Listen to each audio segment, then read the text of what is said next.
La plaque de câblage nous permettra de réaliser des montages provisoires avec les composants électroniques en les reliant avec des fils volants.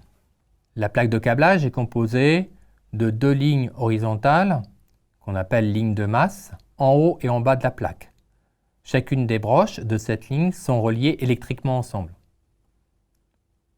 De même, nous avons à côté de ces deux lignes de masse, deux lignes d'alimentation électrique plus les différentes broches de ces deux lignes horizontales sont aussi reliées ensemble. Au centre de la plaque, nous avons deux séries de lignes verticales. Pour chaque ligne, les différentes broches de ces lignes verticales sont reliées électriquement ensemble. Nous pouvons voir sur ce schéma les différentes connexions électriques qui relient chacune des broches ensemble.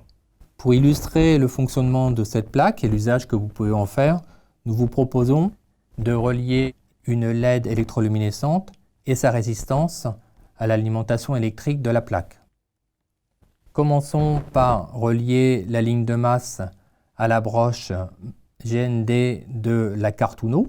Relions ensuite la ligne horizontale de l'alimentation plus à la broche plus 5 volts de la carte Uno.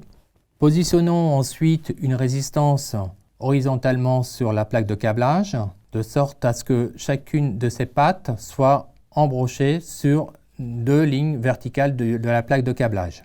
Branchons ensuite la LED de la même manière, en prenant soin de bien avoir identifié l'anode qui doit être branchée sur l'alimentation positive de notre plaque et sa deuxième broche qui doit être, elle, branchée sur la même ligne verticale que la deuxième patte de la résistance.